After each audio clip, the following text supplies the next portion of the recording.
What's up, everyone? This is Noa Dalzell, and I'm here with a live version of You Got Boston, reacting to the relatively breaking news of Al Horford signing with the Golden State Warriors. ESPN's Shams Charania reported about an hour ago that he has officially agreed to a multi-year deal that hasn't been officially signed yet because of the whole Jonathan Kuminga holdup. And it's kind of breaking news because this is the first time that it's been Al Horford acknowledged it on his social media account, and he officially kind of said his farewell to the city of Boston, to the organization with which he spent 7 of his last 9 years. But at the same time, Celtics Media Day is tomorrow, and we knew that Al Horford was not going to be at Media Day tomorrow. We knew that he was not going to be back with the Celtics. It's not even an open secret. It was openly stated by Brad Stevens months ago that it was very unlikely, and since then, all the reporting has been pretty clear that he's going to Golden State. So I was out and about, and when I got the Shams notification, and I was like, I don't know if this is breaking news or not, but in a way, it does mark the end of an era for one of the most important players of this past decade for the Celtics, I would argue. So I did want to jump on here and talk a little bit about that, and I'm sure everybody has some thoughts as well.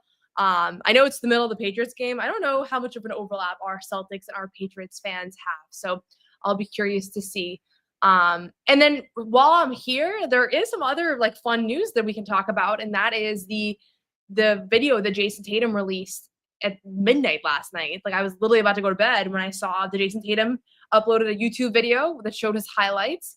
I'm sure if you have been online in the last couple of days, or in the last couple of hours, you have seen in some capacity his highlights out there. So you can make your own conclusions, but I thought that it was really encouraging to see him moving at basketball speed and making basketball moves and cutting and jump stopping. And honestly, I was kind of blown away that that's where he's at in 19 weeks. And I already made my prediction a couple weeks ago that I think he's going to be back this season, but I feel even more confident in that now. So we'll leave that for now because this is going to be mostly focused on Al Horford signing with the Warriors. And I think the first thing I'll say is that I've already seen mixed discourse online around whether Al Horford is a snake for leaving Boston or whether he betrayed the Celtics and the city and all of that. And I would just say there is no such thing really as loyalty in the NBA. And I think you see moments or really unique circumstances. A good example right now is Devin Booker, who is staying with the Phoenix Suns despite the fact that it's a little bit of a tough situation over there. And I don't think it looks super promising in the coming years, but he's going to stick it out in Phoenix. He's going to make a bunch of money, and he is hopefully going to be able to one day bring a championship to Phoenix. And I think that it'll be more meaningful if he's able to do that than if he just hopped around until he landed in a spot where he can be a part of a championship team. So you see moments of it. I think you see with Jason Tatum and Jaylen Brown, if they are able to spend most, if not all, of their career in Boston, I do think that that's way cooler and way more special than if they were to bounce around and spend 3 years at 5 different franchises. You see Damian Lillard right now. I don't know if people saw the rally that they had for him in Portland now that he's back home. It's really cool, right? So there are definitely moments of loyalty in the NBA, and those moments are so few and far between that I think it makes them even more special. But for the most part, players get traded, even if they a year ago were part of a championship. Coaches get fired who led teams to titles literally seasons earlier. And the salary cap and financial situation and all of those things end up mattering more than the storybook ending, right? And so that's been the case for the players on the team side. A perfect example is Marcus Smart, who was the most diehard Celtics player of this generation, I think, but really just embraced the city and green and Boston and all of that. And he gets traded, right? Because the Celtics saw an opportunity to get better. So I'm never going to fault a player for doing something like that, especially the way that he was a free agent. And my understanding was that he got a better deal with the Warriors. Multi-year deal was a little bit misleading because what I've heard, and this is not confirmed reporting, but what I've heard is that this is a player's option in the second year. So he could, in theory, just spend 1 year with the Warriors, but this gives him some insurance that the second year he can either opt in and say he's really bad next year, he has a guaranteed second year on his deal, or he can decide to go back to Boston or go to the Lakers or go whoever else. So multi-year deal sometimes sounds oh, Al signed for 4 years for $50 million. That's not what this is. This is almost undoubtedly a 2-year deal with a second-year player option. And so he could just spend a year in Golden State. And, whether or not this is a good fit for him, I think can be debated. I think from a basketball standpoint, it's a good fit for him. It's a high IQ team. He fits the timeline. Like, he's an older player, obviously aligns better with the timeline of players like Draymond Green and Steph Curry. And they are going to be in the mix in the West. I don't think that they're favorites whatsoever, but they are going to be in the mix. But at the same time, I don't know that this is like, if he's just going to try to get a second title, like, I don't know that that is necessarily going to be the best home for him. I think there's a couple factors at play. He wanted money, he wanted opportunity and minutes and all of those things. And then he also wanted a chance at a title. And I think that in Boston, he was going to have probably a worse chance at a title, all things considered, as much as I'm optimistic about this season. But, I think that that's the case. And then the other pieces, of this is that at the end of the day, like, he probably was able to get more money from Golden State. That's been my understanding. And again, I think a lot of this is not completely clear right now. So, would he have a big role in Boston? Probably. The front court is really, really thin, but they did lose a lot of talent in the offseason. Like, they did not assemble the roster as best as they could to win right now. You can call it a gap year, you can call it whatever you want, but if Al Horford thinks, I might only have 1 year left, like, I can understand from a basketball standpoint why them losing Luke Kornet and Kristaps Porzingis and Drew Holiday and basically getting Anthony Simons back as far as like ready to win now players, with some other guys, I don't want to disparage them, but like, we don't know exactly what they're going to be able to bring. I think you can totally understand like why he would make that call. So I have no critique for Al. That being said, I do think this is a massive loss for the Celtics, both on the court and off the court. Off the court, it's well chronicled that Al Horford is everybody's favorite teammate. He's been nominated for Teammate of the Year the last couple seasons. The young guys are always gushing about how much he's helped them, how much he's mentored them. Joe Mazzulla has talked endlessly about how Al has, made his life easier as a coach and how much he embraced him and all of that. Jason Tatum's explicitly called him the best teammate he's ever had. So there is no shortage of quotes and moments and anecdotes and all of these things about Al Horford as a person. I can say as a media member, Al Horford has been so nice to work with. Like, from the jump, he was super, super helpful, always available pregame. Pregame players can be like, they stare in the locker room, you're allowed to go up to them and ask questions, but most players don't really like talking, but Al always made himself available. I've literally bothered Al about like G League stories pregame, and he's always super gracious about that. So class act, I think that's really pretty well chronicled. What I think honestly has flown a little bit under the radar is what he's been able to bring to the organization on the court, apologies. Because ultimately he was a starter on the 2024 championship team. He was a starter most of last season. He has been a perennial part of everything that they do. Like, he has been an anchor for them defensively. He has been a critical connective piece offensively. He doesn't show up in the box score because he doesn't like tally a ton of assists. But he oftentimes was the hockey assist guy. He was one of the league leaders in passes, actually, when it came to front court players. So I think you can see that he played his role perfectly, and he didn't need to take 10 shots a game. Sometimes he took 2 shots, right? And at the same time, he was a stretch big that would space the floor and had lots of big games and lots of big moments. And I think the most fun thing to watch in these last few years is how he would turn it on in big games, whether it was Cleveland game 5 where he goes off for 3, whether it was, against the Pacers series. Like, he had so many big games where he was able to be super, super effective. And, sometimes against the Hornets, they'd be like, oh, Alex a little slow. Like, maybe this is the end for Al. And then you'd see Al Horford versus the Lakers, like last year versus the Lakers at home game where he was getting hunted the entire night and was getting stop after stop after stop and was just left it all out there. And it's like, okay, this is actually like an elite center still. And so at 39 years old, I do think that Al Horford is still a very good basketball player. And clearly the Warriors do as well. He is their big offseason acquisition. Is it enough for them to compete with the Oklahoma City Thunder and the Minnesota Timberwolves and the Denver Nuggets and these other teams that I think are well positioned to win the West? I don't know. I will say that this Warriors team was looking really good, which people might forget now.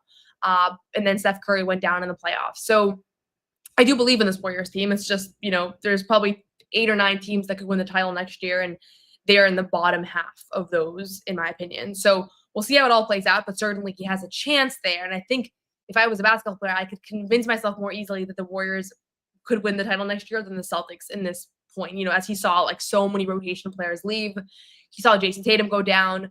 I will just say I don't think there's a world where Al Horford leaves if Jason Tatum is healthy. Like I really don't think that would happen, because now this team would be immediately a title contender.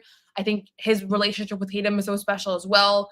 Tatum talked about this in an interview with Chris Mannix of Sports Illustrated, that like he was hoping to see Al retire with him in Boston. So it's not completely off the table. Like he could come back potentially, in that second year, because I do think that it's not a fully committed multi-year deal, but it is unlikely at this point. So it's probably the end for Al.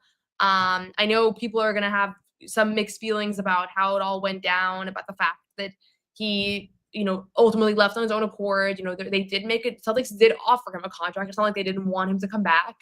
But at the same time, I think that there's a pretty good understanding of like why he made this decision.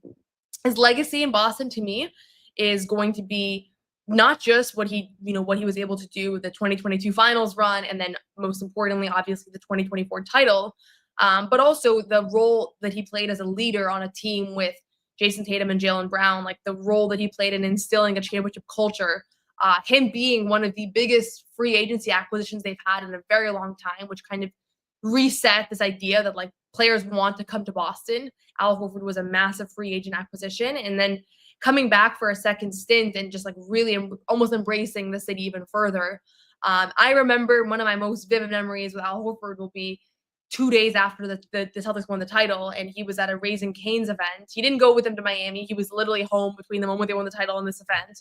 And it was his first time leaving the house. And there was just thousands and thousands of people on the street trying to catch a glimpse of Al Horford outside of this Raising Cane's, on Boylston Street. I think it was for like a commercial, like the usual thing that they do after championships. And you could just see his emotion. And he was like, I really wanted to win a championship, but I wanted to do it in Boston. And I think he got this fixation, especially once he re-signed with the, after he came back to the Celtics the second time around, after leaving for the 76ers. Like, I think he wanted to win a title in Boston so bad. And he was adamant about going back to back. I remember speaking to him right before last season, and, there were rumors that maybe he was going to retire. And he was like, not at all. Like, I want to, we really want to do this. This whole team was really focused on going back to back. Like, it was not a, like, oh, let's see how we can, if we can do it again. Like, that was a very explicit intention that they have. And I think that he was at the forefront of all of that. So obviously they fall short, a lot of reasons for that. We've unpacked those a million times, but certainly a disappointing second round series against the Knicks. And I think at that point, like, I remember vividly the night that Tatum tore his Achilles. Al Horford was the first Celtics player to speak that night. He was in the locker room, and it was just this like terrible feeling in that locker room where everybody was upset. Tatum's mom was running around. Everybody's trying to grab like Tatum's things. And at this point, I think we all knew it was a ruptured Achilles, but they hadn't officially said that to the press yet. And Al's answering questions about the loss. And he kept saying, I'm really much more worried about Jason right now. Like, I'm not, they're obviously the Celtics were down 3-1 and it was a bad place to be. They had the opportunity to tie the series up, but he was like, I'm really much more worried about Jason. And in that moment, I remember looking at him, and I said this to the other reporters afterwards, but I said, I'm pretty sure we just watched Al Horford wear this uniform, like, in this building for the last time. Like, I don't think we're going to see, like, I think this is it for Al and the Celtics.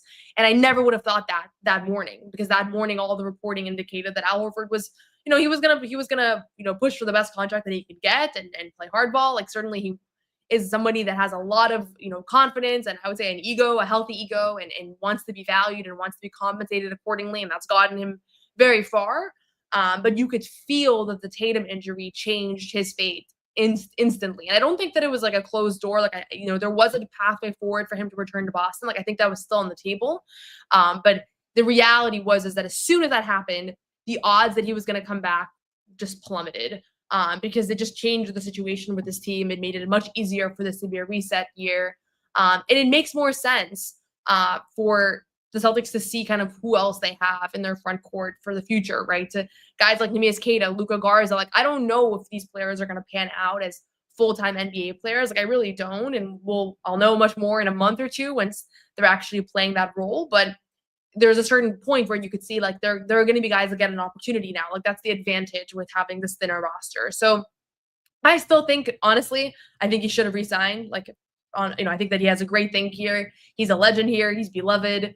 If I were him, I would rather close out my career here. And his odds of getting his uniform retired was, probably a lot higher. His number retired, probably a lot higher if he stays in Boston. I think it would, he could play a different role here as a mentor, as a leader, kind of this bridge piece. But it's just not really the reality in the NBA. Like, I wish that was the way that it worked, but you go through things like, why did Michael Jordan play on the Wizards? Why did Kevin Garnett and Paul Pierce not finish out their career in Boston? Like, it's just that this is just the way that things work. It's not the ideal like storybook finish. It's so rare to have like the Kobe Bryant, Dirk Nowitzki type arcs. And think that if I were a player, if I were like a Jason Tatum or a Devin Booker, and it's feasible for me to finish on my career here, I would definitely do it. But Al's already played for 4 different teams, right? So at the end of the day, like right now, I think it hurts for Celtics fans, but in a couple of years, I don't think that it's going to be like the last year that he spent in Golden State. That's probably not going to be the most consequential year.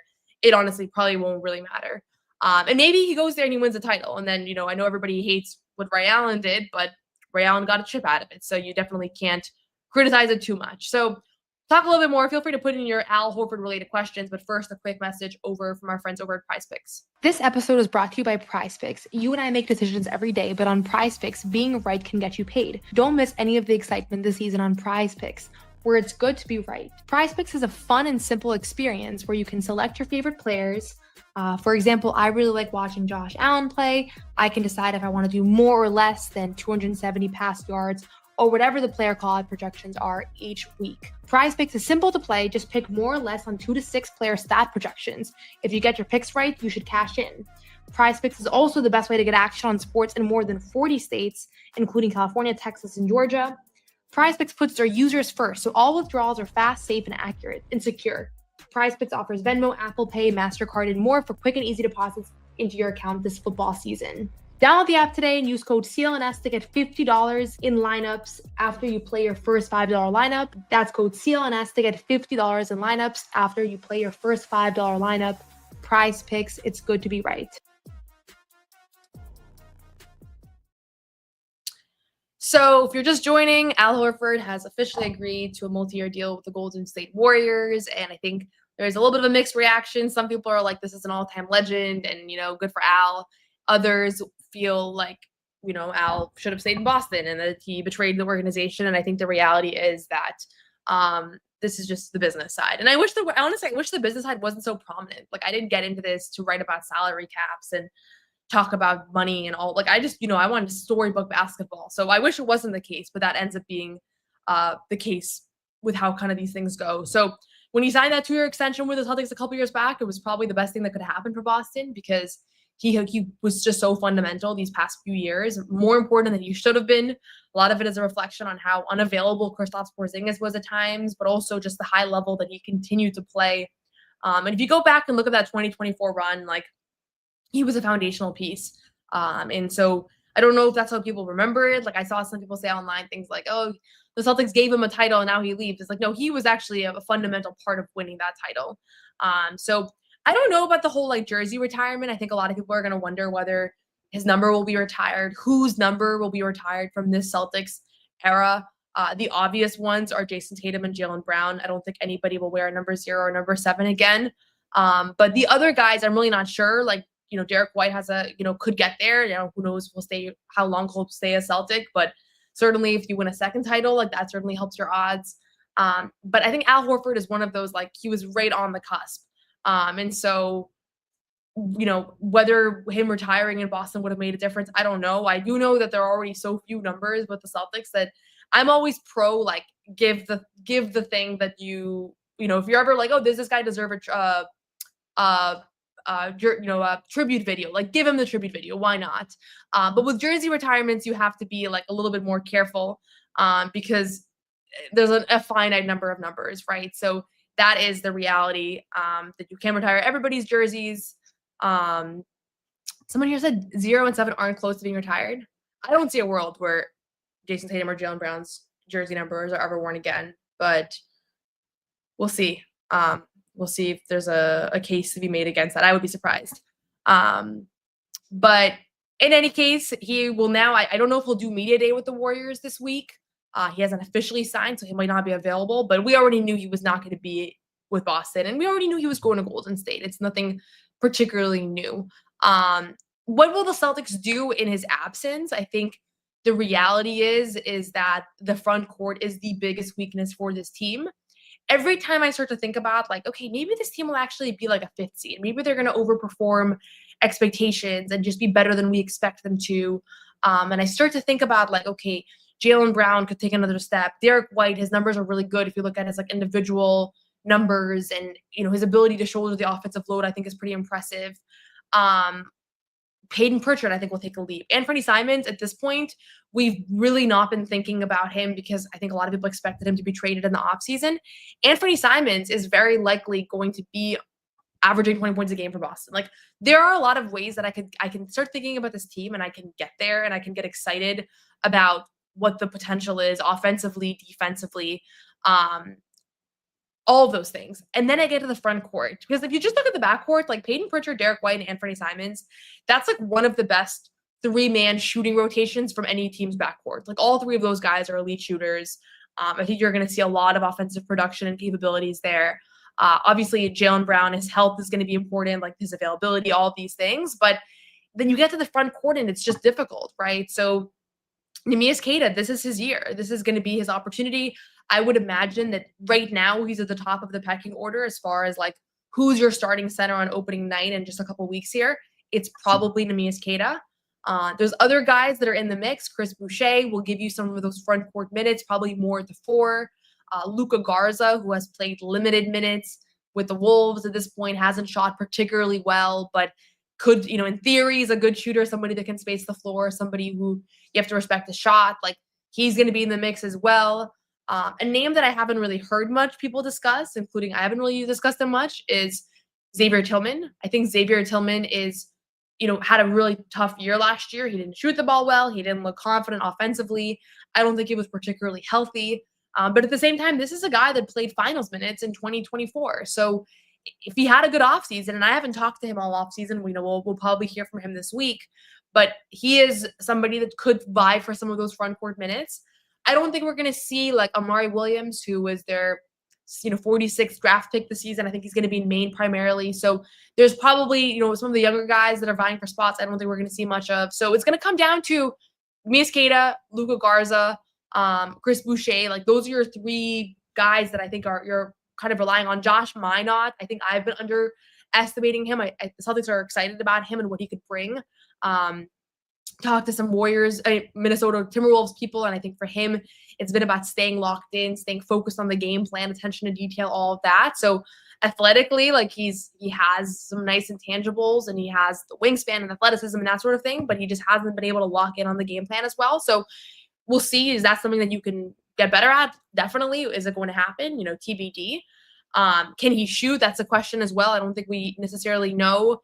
And then Queta is the big question. Queta had a pretty good Eurobasket, I would say. I thought that he, had flashes of like, okay, this is an NBA caliber, like, starting center with his rim protection and things like that. But can he shoot is an open question.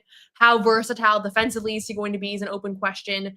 I think his numbers were like, he was about an average NBA center last year in the minutes that he played. But is that enough to play 35 minutes a night? We know he's a good rebounder. We know that he has gotten a lot better at finishing around the basket. So he's probably the biggest solution to like who replaces Al. It is probably Queta, which also is why this team is not going to be as good next year, because he was their 4th string center last year, right? Like, Porzingis, Horford, and Kornet were all ahead of him. So I would feel better about the Celtics if they had re-signed Luke Kornet, but we've known for a few months now that Luke Kornet is in San Antonio and he's going to be on the Spurs. So I don't know. We'll see. That the front court is definitely the biggest theme, the biggest question for me. When we are at Media Day tomorrow, we'll hear from Joe Mazzulla. We'll hear from most of the players in the rotation. Like, I would imagine we hear from maybe the top 8 or 9 players in the rotation. I would say that the front court and who's going to play center minutes and kind of the battle between those guys is going to be one of the biggest themes of training camp tomorrow. And Freddie Simons and his integration to this roster, I think, will be a big theme as well, because ultimately he's one of the most talented players on this team, and we've never heard him talk. We don't know him at all, and he's potentially going to be an important part of what they do on both ends. And big question for there is defensively. So we've known Al Horford's not going to be here. We've been talking openly about how he's not going to be back. Jason Tatum has been talking openly about it in his interviews. Like, it's not really news, but it is real now. And he did turn on social media. He posted this on Twitter and on Instagram that he is, let me actually read the exact statement for those of you that haven't seen it. But he's bidding farewell to the place where he spent the last 7 of the last 9 years of his career. And ultimately, he had a good run in Atlanta as well. Like, he's going to be a little bit of a legend there as well. His mom still lives there. He spent a lot of his offseason there. But this is where he won his title. This is where he's been as beloved as he could possibly be. He says, from the moment we arrived, you welcomed my family and I with open arms. This chapter in my career will hold a special place in my heart. Raising banner 18 with the city will be a moment I will always cherish. I am forever grateful for the fans and the organization. Thank you, Boston. And if you were there for that title, if you were around Boston during that time, like, I think Al winning the chip meant more to his teammates and more to the average fan than maybe any other player. So certainly a very beloved member of this championship core of this era. If he hadn't won it, I think he would have been in like the Marcus Smart category of like culture shifter, contributor, like beloved role player. But winning the title, it does kind of change your standing long term. And I think that ultimately this is not like a move where this is not going to go down as like a Ray Allen move, right? Like, I think people are going to get over this one much quicker. So that's it on Al. I will say, I have to mention the Jason Tatum video that came out last night, because it's just so unreal that at 19 weeks he's doing the kinds of things that he's been doing. And you can find it. It's all over social media at this point. Jason Tatum's workout. He's now had 3 or 4 on-court workouts. Monday was his first time back on the court. And then Tuesday, he did that big media tour where he spoke to like a dozen outlets about how his recovery's been going and how he hasn't ruled out coming back this season. So I do think Tatum will be back this season. I've already punched that in. I've already made that prediction, so I'm comfortable sticking with it. But I will say that I also think that at a certain point, the expectations should be tempered for what he's going to be able to contribute this season when he does return. So even if Jason Tatum comes back, even if he is cleared in March and plays the last month or so, I don't think he's going to be first team All-NBA Jason Tatum that shoulders the offensive and defensive and rebounding load that he normally does. I think it's going to be a more limited version of him. So it would still be great news with the way that he's been moving in this video and the way that he's been talking and everything that I've heard from people in the organization around just like how diligent, how committed he's been. He's been in the building all summer. When we were there the other day for the Bill Chisholm press conference, like, Jason Tatum was walking around the court. He was doing weight training. Like, he's been 100% locked in. And he's talking about how he thinks that this is the most time he's had to work on his body. So that positions him well, I think, to coming back from this injury. So he's super mentally, seems like he's in a really good place, which is obviously a great thing. He's talked openly about how difficult the first few hours and first few weeks were after rupturing his Achilles last spring. So all good news coming out of Jason Tatum's workouts. And certainly I think there is a possibility now that he'll be back this year. And I'm sure there will be many factors, including whether this team is in position to do anything meaningful. Like, if they are tanking and he's cleared with 5 games to play, like, you probably just hold off at that point. But if they're battling for the 4th seed and there's a month left in the season, I think he's gonna come back. So we'll see how it goes. I mean, he doesn't even really know the answer yet. But certainly it was encouraging. And if you want to watch and hear more directly from him, he posted a YouTube video where he talks about his recovery journey. Part of it is also launching his Tatum 4s, which I shared. They're super cool, very cool new sneakers that he has now in the market. So it's all kind of aligning for him, I think, the marketing side, and then also opening up and kind of talking to the public right before media day. So that is it for now. Last thing that I'll say here before I wrap up is that the WNBA playoffs continue today. Game 4, both game 4s. One is at 3 p.m. today, one is at 8 p.m. And we will have coverage on our new YouTube channel, WNBA Today on CLNS. Go subscribe, go check it out. If you are a basketball fan that is looking for some high stakes basketball in the coming weeks here, we have all of your coverage needs on WNBA Today on CLNS our brand new YouTube channel where I have reactions after every game. So I'll be reacting to today's Fever Aces game as well as today's Lynx Mercury game. Both of those are potential games to advance the WNBA finals. So even if you're just a casual WNBA fan or if you're mostly an NBA fan, this is a good time to lock in for the finals. So as always, thank you so much for watching. Leave us a like, comment, subscribe to CLNS Media, subscribe to You Got Boston podcast. Enjoy the WNBA playoffs if you are going to be watching that. And we'll be back. We have tons of coverage coming tomorrow. Media Day, we're going to hear from a bunch of all the press conferences will be uploaded on CLNS Media.